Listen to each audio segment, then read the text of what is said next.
Okay, so Minesh, let's circle back a couple years. Talk me through what your trigger moments were to make a change. So I think it was a combination of factors, actually. I think so. The first thing is what I guess most of the members actually go through, or most people go through, and that was like health, really. So, with my age, I started actually, I went to a cricket match, came back from that cricket match after binging on beers and all sorts of things. And then woke up the next morning, I had gout in my foot. And it was pretty nasty, yeah. So that day I can still recall. It was England versus India test match or cricket match or something. Drinking the whole day, finish off the day with eating lamb and chicken and all that stuff, right? And it was just awful. And then I woke up the next morning, I can walk, basically, my right foot had gout. So, that was like I started really sort of acknowledging those types of things that, yeah, actually, why am I getting gout? Now, what am I doing to myself?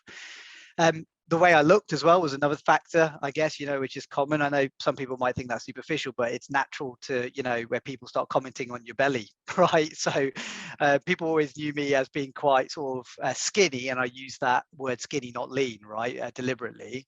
But it was like, when people saw me with a belly, a big belly, I went from like 29 inches to, I think at my peak was like 36 inches. People started commenting on it, and I started getting conscious of it, right? I started going on Amazon and thinking, do I buy these things, that keep your stomach in and stuff like that, like low cost, easy, solutions. And then generally, that fueled in. When I moved to London about 2 years ago from Brighton, having these like takeaways to hand, right, like where you can just dial in if I'm working late and get a pizza or sort of to your door within like 10 minutes, right, nice and hot and tasty. I became a bit of a couch potato, mate. And these combination of factors basically led me to look at myself and think, you know what, I'm not going in the right direction here, right, mentally or physically. So that was really my trigger points. Did you have a specific moment where you're like, holy crap, what's happened? Was it the gout morning when you woke up? It was a gout morning, and I rang my old man, my dad, and I said, listen, because my dad suffered from it, and I've seen like literally the pain that he's been in, like, when he's had it, and like literally tears, right, because you can't move. And I said, Dad, I sent him a picture of my foot. I said, is this gout? And he was like, welcome to the club, son. And I was like, literally, after I got off the phone, I was like, you know what? Nah, there's got to be other ways than, taking all these medicines and whatever it is. Yeah. So I thought, yeah, no. And me and you, as you know, we're in contact for some time, mate, and, I had you there, and I said, I got to kick myself. I've got an option here, the hard way, but the right way. So, that was the trigger moment. So what was your like, what were you procrastinating over? Because we were in touch for quite a long time. Yeah. You'd explored it, you'd been in touch, you even joined, didn't really do much. Then something happened. Yeah, I didn't do anything, actually. I actually joined 6 months, right? I joined in like one of the first intakes, right? I can remember being really excited as well. Just sorry to go off topic a little bit. I was at some hawk sanctuary, and I remembered I messaged you because I was like, I want to get into the intake. I want to get this done. And I actually signed up, and I was really pumped. And then I didn't do anything for 6 months. And you sent me an email saying, listen, are you actually going to do it? And I was like, yeah, 100%. I'm going to start right now my journey. But listen, I think for me, the biggest challenge, it kind of things sort of came in phases. But the first thing in terms of, actually getting me started was basically the word can't. Right. I was one of these people where I looked at your testimonials and stuff, and I saw like the amazing results with the sort of, with the people that have sort of done this journey before. And I said, I don't think I'm one of those people, I can't do that. I can't be sort of going out for a run. I hate running. I love it now, but I can't be going out for steps in the rain. What's all this steps nonsense about, right? Can't be meal prepping. Who's got time for that, right? And it was too much negativity. And I just thought, look, I don't think I'm one of those people. And really, that was one of the big challenges. And the thing that made me overcome that, obviously, was a trigger point, but it was also the notion of it's too much negativity. I mean, I can achieve anything if I put my time to it. And I have always been that type of person. So I just decided, you know what, I don't need to be sort of really sort of detailed with, I'm very one of these precise people. I like to have everything set up. I like to know what I'm doing before I do it. So for example, the whole meal prepping thing, the whole even recording things like in going to the gym, because I didn't have it clear in my mind. I was really like, just, I'm not going to do this. But then I just thought, I just got to do it and then figure it out, right? There's going to be the first 2 weeks, as you call it, as part of that, learning the ropes type of phase, right? I just thought, got to go in, and then it sort of all falls in place, right? So. Yeah, I think it's interesting that you talked about where you had the 6 months or even that deliberation phase, because a lot of people think if they don't crack it at the beginning, it's game over. They might as well not even bother. Whereas you're a really good example of someone who may have had almost a false start, but then ended up losing 30 kilos and completely transforming yeah. body and life, right? The way I just relate sort of scenario. Talk us through that. Yeah, I think, look, to describe it sort of as an analogy, right? It's like driving a car. So you find it really difficult first, and you're jerking the car and you don't know what to do, and actually you get a bit of anxiety, right, when you're going out for your first few lessons, thinking, man, I'm going to kill someone, right, or something. But actually, it's really important. That's why you have a driving instructor, right? That's why we have coaches, and you have the guidance of RNT. And actually, what happens is that for me, I guess it was like 6 weeks in, I reckon, things just take into gear. All those worries about time, meal prepping, how to cook, things just naturally have a way of working themselves out until you find everything just becomes regimental and routine. And then once you're there, it's like subconscious. It's subconscious doing 10,000 steps a day, right? It becomes just normal to think, okay, you know what, I haven't quite got my steps in, going to go out now quickly, 20 minutes here, just go and have a walk, right? Before I would think, oh, who's got time, where am I going to get 20 minutes from? But things just fall into place, right? As if you go all guns blazing, right? Baptism by fire. Yeah, totally agree. And I think that false start analogy is really useful, because some people can think, oh, if I don't start week 1, it's too late. But it's never too late. You can always rebuild that momentum. Go on. No, I was going to say, it's actually, I was having a conversation, and I'm not going to mention any names on the podcast, because I've got a cousin who's joined RNT, right?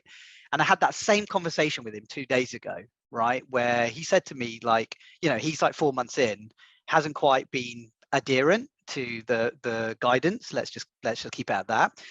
And I said, look, it's not too late. You've still got, 6 months in, you've got 6 months or whatever it is, 7 months, whatever.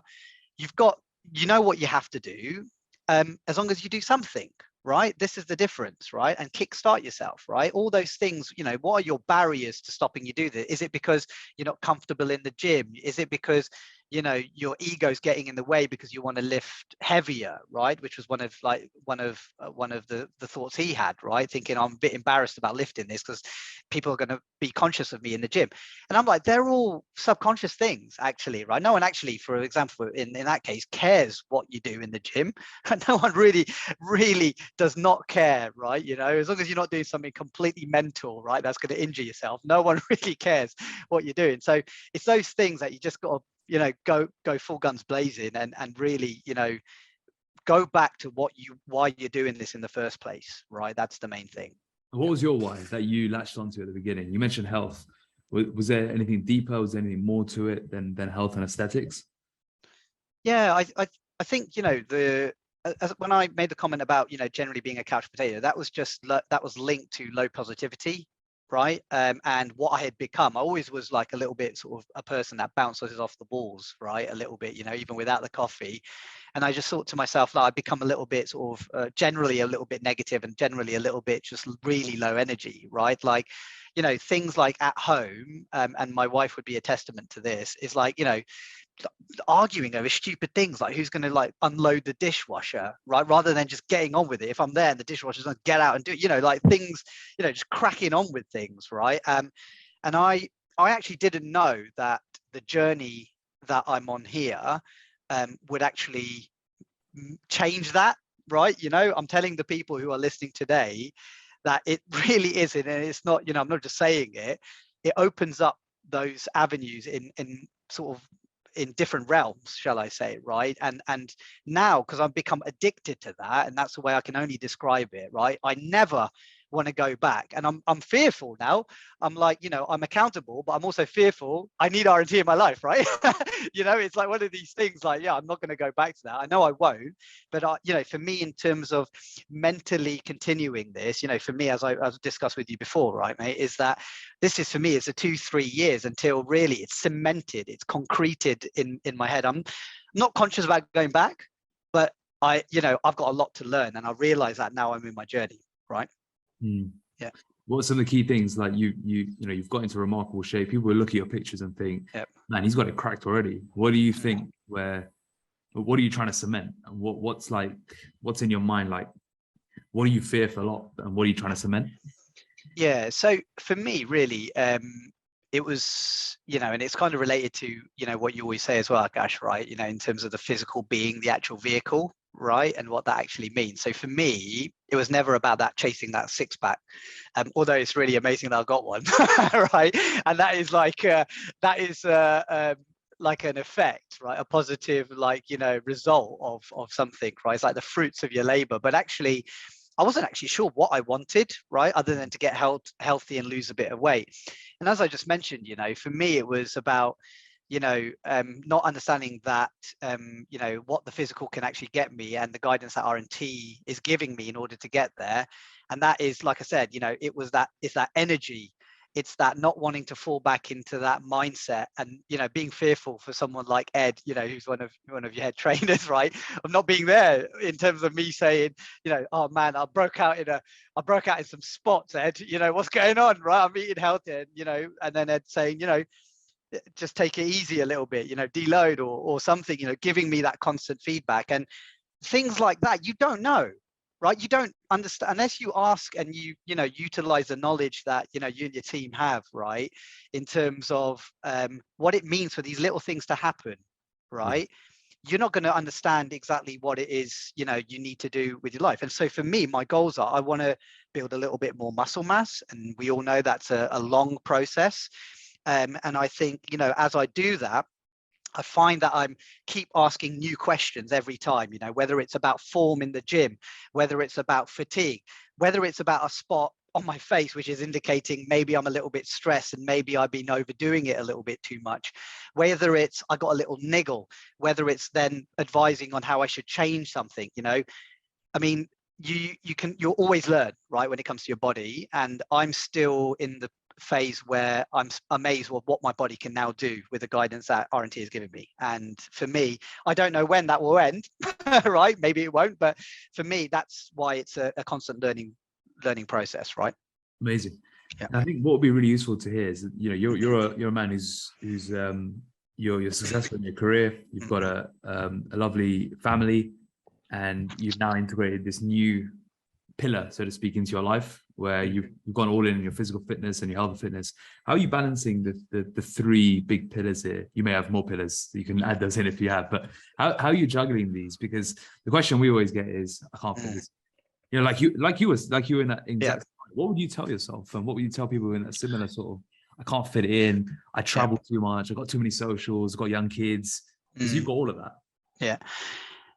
So with all due respect, if I was to look back at myself who were giving exactly those excuses, I now would say to myself, that's all crap. Right? It really is. Because there's always time for something if you make the time. So as you said, Akash, like, I'm really busy, right? I've got a very, very demanding job. I've got 2 kids who are only 16 months apart in age as well, right? My wife, she works in town, so 3 to 4 days of the week she goes into central London, so I've got to deal with kids drop off, all the stress, getting them dressed. She goes out of the house by 7 o'clock. I've got my own personal hobbies, etc. I'm just giving people a bit of context here, right? So I've got loads I do music as well, and many different things. So, and all that, so what is my schedule to give people an understanding? I work out 4 days a week, Monday, Tuesday, Thursday, and Friday, and I still do my 2 cardios on the weekend. How do I manage it? I just make time. I will basically work out as you guided me, my non-negotiables. I know what I absolutely. And I actually did it in a spreadsheet. I went to a spreadsheet, broke it down by an hour of the day initially to work out where I could carve some time out, right? So I worked out what we call non-negotiables. Kids drop off, so I can't do that. Work out the sort of timing I come back. Work out during my day when I could take a lunch break or hack together 45 minutes, 60 minutes to get into the gym, that type of thing, and then work back from that. What has become a non-negotiable for me now, which wasn't before, is going to the gym. So now I prioritize my non-negotiables, right? That's have to do the kids stuff, have to pick the kids up. Otherwise, they're going to think that they don't have a dad if I don't pick them up from school. So that's stuff I just have to do. But I will make sure that if I have to, maybe if it's not a customer meeting during the day at work, I will reschedule a meeting to make sure I get my hour in, right, for the gym, something like this. And that might not be the case for someone who's a doctor or a dentist or something like this, but there are 24 hours in the day, right? So for me, 7 hours of sleep, if that means I go to bed earlier or go to the gym earlier or go to bed later and wake up a little bit later, if that's possible, that's what I will do, right? And on a final note is, you know, yeah, not everyone can give 60 minutes. And as I said, something is better than nothing. So even if you go, you know, smash a 20-minute workout, right, or a 30-minute leg out, even if you do something at home, right, with, you know, utilizing, you know, from the trainers, you know, to say, I can't really do something, can only spend 30 minutes. The beauty about, you know, being with what I think is, you know, the program that I'm on with you guys is that it's so flexible, right? You know, you can adjust everything and still get maximum impact with what you're trying to do. Yeah. Talk about nutrition. How did you find adapting to completely different nutrition strategy compared to what you're used to? Oh mate, that was hard. So I'm not going to lie to you. I'm a foodie, and I used to love just eating crap. Right, basically that's what it used to go down to. I was like 5-star Uber Eats or whatever it was. You know, all the restaurants knew me, right? When they knew, this guy in Norfolk, yeah, the orders come through, boys, get ready. Yeah, this is what they used to be like, right? It used to be big orders. So that was hard, right? So how did I adapt to it? Again, not really much to say. I just followed your guidance, right? The thing that helps with me from a personality perspective is I'm a little bit OCD. So I'm one of these guys that can eat the same thing for a year and not get bored of it for breakfast, lunch, and dinner. And I think that's probably made my journey easier because that's what I've done. I've not actually changed, not one thing, mate, since I started in November. And I still love what I eat, right? But that's just me as a personality. Of course, the flexibility means that as long as you hit your macros, right, and all those types of things that you teach us, that's important. But for me, it was just making sure I find the things I like. It's really that simple, right? I enjoy a curry in the evening, right? So that's what I do. I enjoy, a sort of a curry in the afternoon. So that's what I do. I, ate from an Indian background, and I enjoy my oats and things like that in the morning. So you need oats, curry, basically. Yeah, so basically, I'll tell you. So I do oats in the morning with a little protein shake, and then in the afternoon, I'll have like a little Jira chicken that I make myself with veggies, right? Love that, delicious. Again, been eating that same thing for about 12 months now. Then snacks, I'll have vegetarian pasta with some Linda McCartney sausages right in there. And then evening, I'll have a chicken curry with rice that I've meal prepped, basically, with a little salad and some grapes. And that's it. I'm pretty solid baby, right? How are you making this Jira chicken and chicken curry then? So basically, meal preps happen on a Friday, and really simple. Chicken thighs with masala, garlic, ginger. That's it, really. Garam masala and with some sort of al dente veggies, right? Meal prep. And then the chicken, little small substitutes. Instead of putting sunflower oil in, I measure out flaxseed oil, right? All from RNT pro nutrition strategy. So basically all I do is add my ingredients in there to make sure I'm hitting my macros and the weights, including like white rice and stuff like that. That gives me the calories, and I know that I'm hitting the right macros, but I'm using it within the boundaries of what RNT, the nutrition strategy is, right? So how I put it together doesn't make a difference, right? It's just as long as I'm using the right ingredients. Brilliant. Then how do you flex it when you go, you're socializing, family events, holidays? What's your mentality game plan when you go to these things? Okay, so it depends. So when I was in my process phase, I was like a deer in me. I was really strict with myself. So I had to go to, for example, Kuwait, and then I had to fly the week after to Madrid. Again, I was really anal. I meal prepped all my food, put it in my bag, and took it with me. Right, apart from the curries, I took the Jira chicken with me, mate, and made sure I got a hotel with a fridge. Right, they accommodated me with a fridge, that sort of thing. Bought myself a little protein mixer, got my protein powders, so I knew that at least I'd get my protein intake. Again, RNT Pro Nutrition Strategy, you've got your bars on there as well. So I added the brand of bars that were available on there, make sure I took one of those with me, and I just adjusted the plan, talked it through with Ed, and said, look, this is what I'm going to try to do, and in the end, stick to a sort of low carb, high protein, lean protein thing, and worked out well. Actually came back from that trip, and I actually shredded a little bit more, which was great, and used the gym. Right. Sometimes it's a bit easier if I go. I know now, I don't know everything, but I know enough to know what I need to get. So it becomes a subconscious thing to say, right, I had this thing in the morning, which was available to me. So in the evening, I will prep in advance of maybe local restaurants or something where I know I can get something grilled or something relatively healthy, right? So it's just about, or I had a bit of a carb heavy lunch because I was with some clients. So I'm going to drop, I'm not going to have like such a carb heavy dinner type of thing, right? Keep it quite healthy. So that type of thing, right? Yeah. Amazing. So you're still able to eat out, but you're just being aware and conscious of what you're doing rather than sort of living on autopilot and just going with the flow.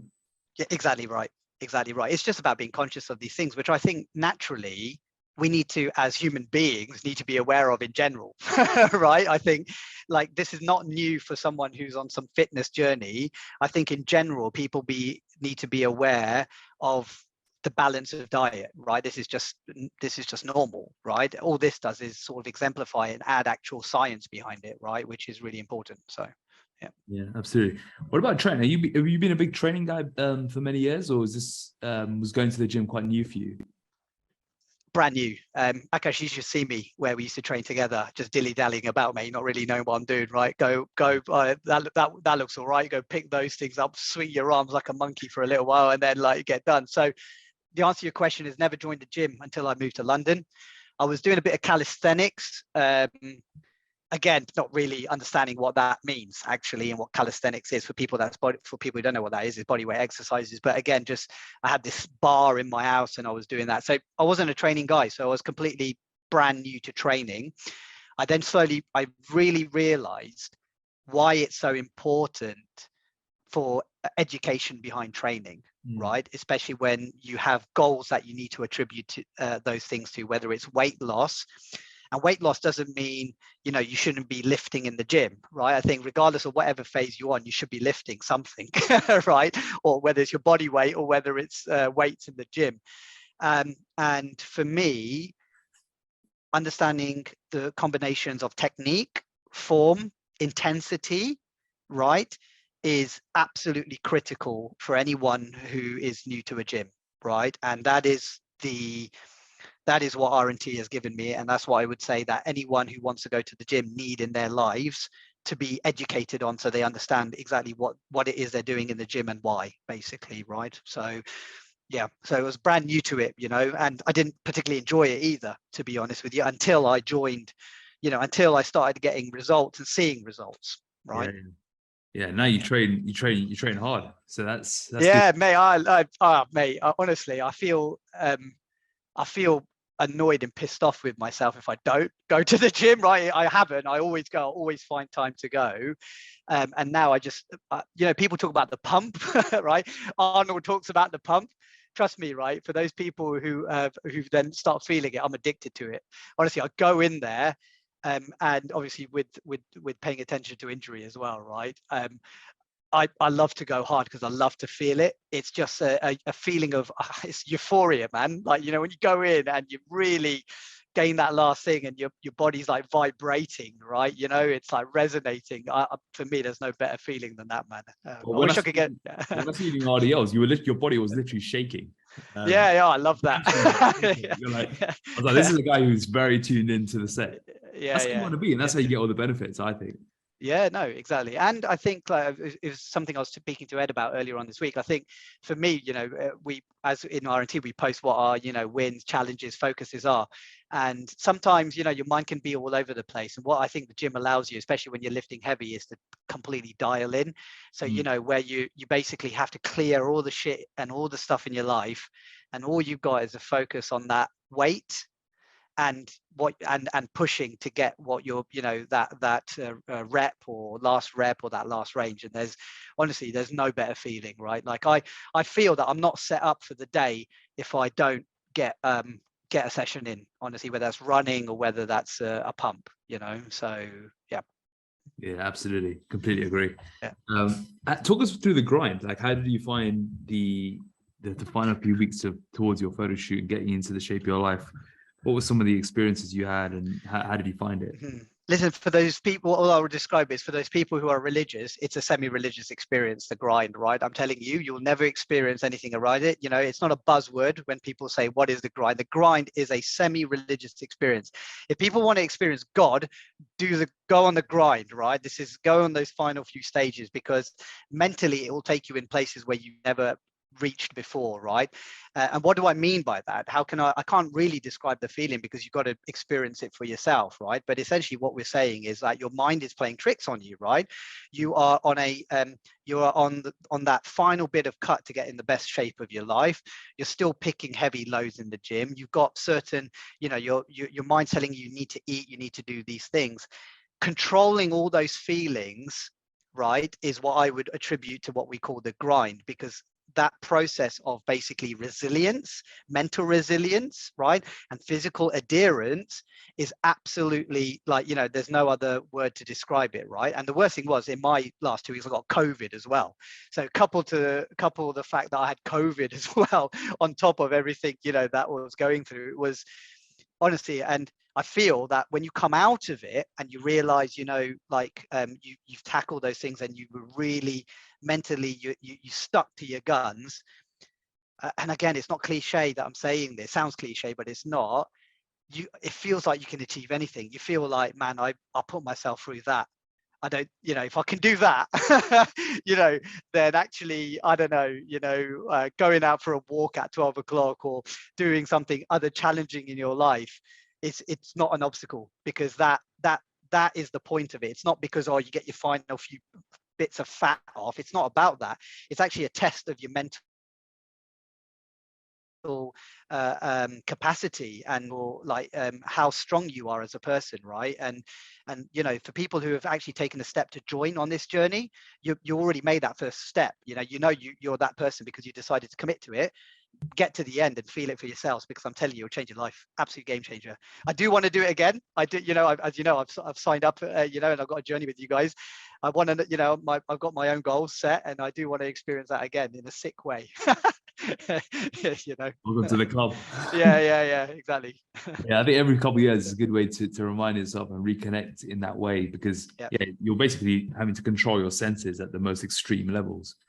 You have to just sit, like you said, you just got to sit with those feelings of, oh, I didn't realize I used to crave these things. I didn't realize I used to think like, I didn't realize I wanted to be lazy at this point, when you got to go out and do these things. And I think as long as you've got accountability around that, then it can force you to do things you never thought possible. It's control as well, because it's obviously it's not just about the craving, it's irritability as well, right? Because like, you know, you're a bit tired, you're a bit thing, and like, you know, especially when you're highly irritable, you sort of question yourself and you think, you know, why am I being like that to, you know, my kids, my missus or something like that? This is my journey, I'm doing it, they've not asked me to do it, etc. So and basically now, you know, in the other way, it just makes you completely less irritable with everything, right? It just completely has chilled me out, because I'm like, okay, you know what, doesn't matter, you know what I mean? Like, you know, and I don't know, it's just something important that, you know, people realize as you go on this journey. It just makes you just a little bit more conscious of everything, you know. How have you found coming out of consolidation and sort of life after checkpoint? Oh man, it's the best feeling in the sense that, especially for me, because I love the gym so much, is the strength gains, right? It's basically understanding that, you know, when I look back at pictures of myself when I was whatever kilos compared to now, like 10 kilos light, heavier or whatever compared to now, when I show like some family and say, I always do like, where do you think I weigh more? They'll always say where I the weigh now, right? Where I'm 10 kilos less than what I was in my picture. And for me, that's a really amazing thing, right? Like, so that shows that, you know, sticking to the diet, you know, sorry, I shouldn't call it diet, sticking to nutrition, and, you know, the increase of calories, sticking to training really is having a massive impact. Still got that energy, lifting stronger, hitting like PRs in my lifts and, you know, getting major strength gains and seeing them. It's all leading me to, you know, you know, my goal, basically, of what I want to do, right? And long may it last. Amazing. So what was the mindset shift you had after checkpoint? Because obviously we're on the way to checkpoint. You got the photo shoot, you got the accountability. Yep. It's new, it's honeymoon, it's exciting. Now there's not. You said you got the goal, but it's not an immediate goal, right? It's more of a longer term goal. What mindset shift did you make to keep yourself on track when there's no sort of immediate? So it was really listening to some of the podcasts, right, from some of the people who have been in investments and listening to yourself. Again, you know, talking things through with Ed and stuff like that, right, on the cohorts. And really, it was number one. Just because you get a checkpoint doesn't mean that's it. I can go back to being what I was before, doing what I was. I mean, number one, you just undo everything, and number two, actually, you don't think like that anyway. Naturally, what this journey, and that's why it is a journey, has sort of grinded into you, is that you've completely have a mentality shift. So you don't actually think, all right, I'm just going to let myself go now, right? And that's it. I've done my checkpoint, hit my milestone, all good. You kind of want to maintain that, right? Or either maintain it or build on it. So for me, it wasn't really a mindset shift. The shift happened like 3-4 months before that, right? I knew when I hit my checkpoint, I just want to continue. I want to continue getting fitter, want to continue getting stronger, you know, and basically, you know, reached out to, you know, yourself, Ed, and said, you know, what do I need to continue to do that, right? And plus, actually increasing the calories and things like that helps massively. You know, it was like winning the lottery every time Ed like increased like my fat by about like 1 gram or whatever it was. I was like, yes, he's oh yes, I got an extra 20 carbs, that's an extra 10 grapes or whatever it was, right? You know, you know, so it was really, you know, just the mental shift happened prior, and now it was kind of like I'm in a roll mode, right? So not to be honest with you, and I'll say to everyone else who are still in that process phase, things are not different, but by the time you finish with that grind, you're kind of in a mindset of being able to wanting to continue your journey, lift stronger, lift heavier, and all these types of things, right? And yeah, so that's where we are. So what are the big goals for you now? Now that you're in investment, you kind of briefed over muscle building, but what's some of the tangible goals long term? So I mean, tangible goals, like, so what I want to do is I want to increase muscle mass. That increased muscle mass basically for me means, you know, wanting to be some, you know, kilos heavier to what I am in the right way. Before I hit my 40th birthday, right, I want to make sure I'm at sort of what they call Minesh 2.0, right? So I can see the journey and basically prove to myself that I can do that, right? Continuing. So they're like my sort of immediate goals, right? How do I want to, you know, what do I want to do? I want to kind of inspire some of my own family members, right? You know, with the journey as well, put them on this journey as well, you know, as you know, time will permit them to do, just to show them, because, you know, that's why I think when people look at my photos and stuff, they get kind of inspired, you know, and they ask me, and I say, listen, I'm still learning, right? You know, I'm still learning about these things. You need to, you know, if you really want to do things properly, you need to join the, you know, you need to join the crew, right? You need to be a part of the gang. So, you know, they're my sort of future goals, right? That's what I want to do. I want to get to Minesh 2.0. I want, and then we'll see where we go from there, right? Knowing my sort of personality, continue it, you know, till I'm 50, you know, that type of thing, you know, and maybe also, you know, get to a position where I can support you and the team, right, with other members and with other things that we can do as you know, RNT grows and things like that, you know. Amazing.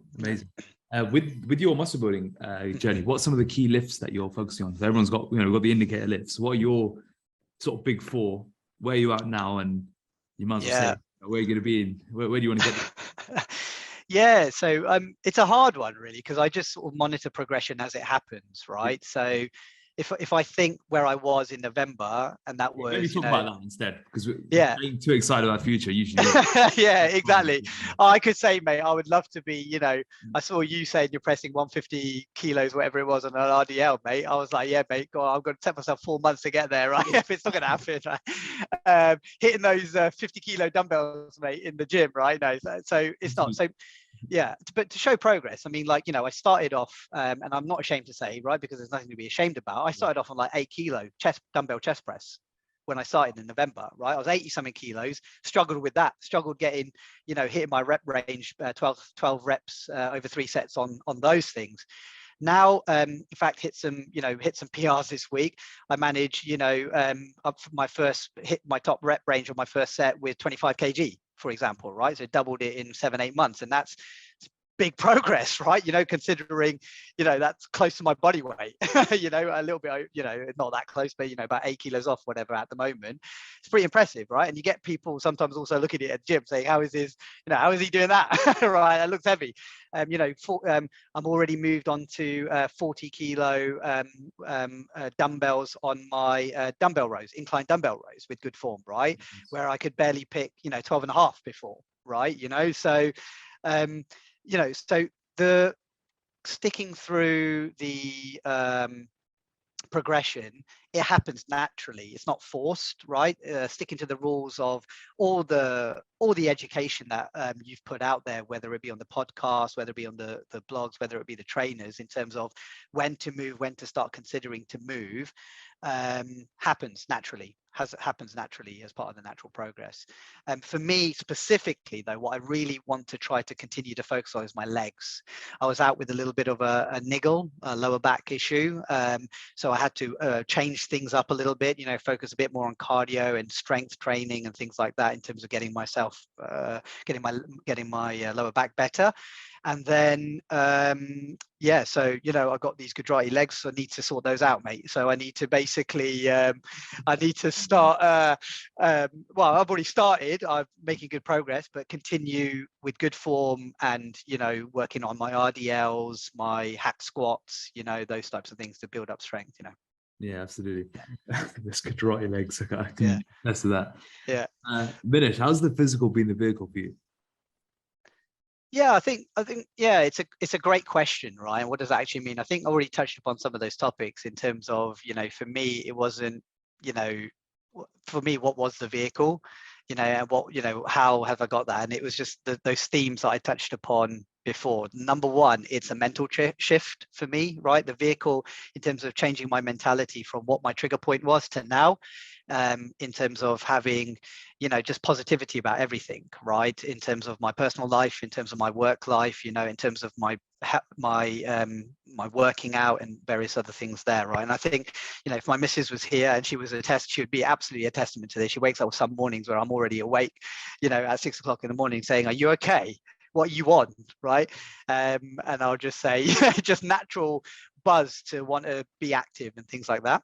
And of course, you know, for me, that I think that has been a testament to being healthy, going to the gym, working out, you know, and having a shift in terms of being really able to focus on the things that matter, right? You know, and that's even things like, you know, not spending money on stuff which is not, you know, necessary anymore, superficial stuff. You know, it's really weird, right? It's almost like it's made me grow up, right, in all aspects of my life, right? And focus on the things that really matter, which is my health, my children, my wife, you know, my family, right? You know, so for me, that's been the vehicle.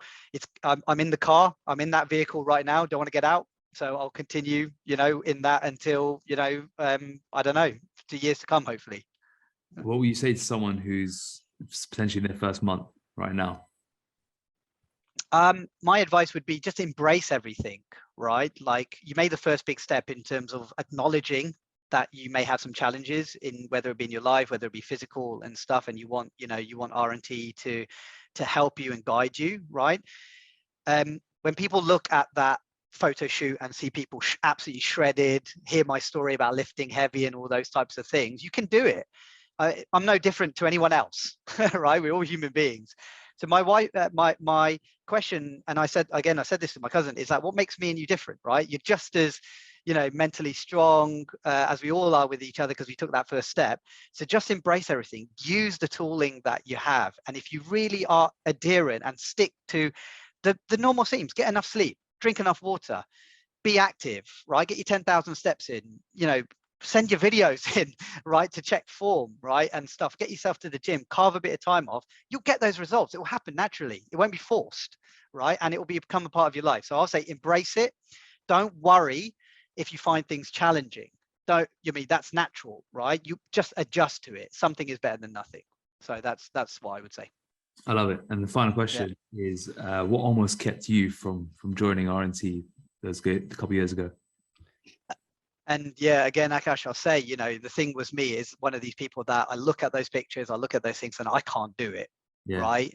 I can't do that. I think I've told, the listeners about my busy lifestyle, hectic lifestyle, just carved out, you can do it, right? If you really want to do something, just think about what you've achieved in your career, whether it gone to university, whether it be education, whatever you do in your job. If you're an entrepreneur, you got there and you're successful and you're doing something, right? Pay a little bit of attention to your body and your well-being, and you can apply that same mentality as you do in your other life, right, to your well-being, and you'll smash it out of the park, and that's what I did. And I've not got an ego, and I'm still in a journey, right? But you can get to that initial checkpoint if you really put your head to it. Yeah. Amazing. I love the fact that you've come, we've been chatting 45 minutes and you've not even mentioned the fact that you've lost, I think, 30 kilos. A lot. Yeah. It just goes to show like how more than just the physical this actually is. Yeah, exactly. And I think like losing that any amount of weight, I think one thing that I also haven't talked about is some of the reactions you get from people as well, right? Positive and negative. The negative usually comes for people who you shouldn't really pay attention to, because they have no meaning in your life anyway. So as I think I've read and I've said, like, if you got people like that around, you probably shouldn't be hanging around with those types of people, right? Who really don't understand and can sort of give you the motivation to inspire you to do things. That's the first thing. But naturally, you're around people like my mom, my grandma, you always get that, especially sort of in Asian or Indian families, where they look at you and go, oh, come on, what's going on? Look at you, are you okay? Are you well? But actually, because they don't understand. And what I had to do as part of my journey is educate my friends, family, exactly what I'm doing, why I'm doing it. And the people that care will understand, not be like, oh, come on, you've become so boring now, come out. They'll understand why you're doing it, and will be mind blown when you show them what you've got. And that's the case in my instance. I've got very strong friends and family circle, but it's about that education, right? So you've got to be also mentally prepared for those changes. You shouldn't be like paying attention to people who don't really matter to you, who don't understand that you're doing, or at least may say that you can educate them so they understand what you're doing, to inspire them to maybe take precedence, right? Because at the end of the day, we can't go all the way walking around with 40-kilo dumbbells, and when someone says, oh, you look really skinny or you look really lean, like whip out the 40-kilo dumbbells and start saying, look, I'm definitely not that, but so that's one thing I will also say to the listeners here, right, is don't pay attention to it. At the end of the day, right, you'll see progress, and if you stick to it, you'll see that like whatever is temporary is not temporary, right? And for me, I personally love being lean. I'm absolutely loving it. I've got my own goals, but I have no issue with being really strong and really lean. And some of the reactions I get in the gym when people see me lifting stuff is pretty incredible, actually, when they say, well, oh my God, is he going to be able to pick that up? And I do with ease. And people are like, whoa, Christ, what's going on there? So yeah. Fantastic. Thanks so much for sharing your journey, Minesh. It's been really nice hearing the transformation you've gone through, just how far you've come in so many different aspects, and I'm excited to see what the next 2 years at least hold with your RNT journey coming up. Thanks, Akash, and thank you as well to RNT and Ed. Shout out to Ed as well, especially for all the tips and guidance he's continuing giving me. So yeah, really cool.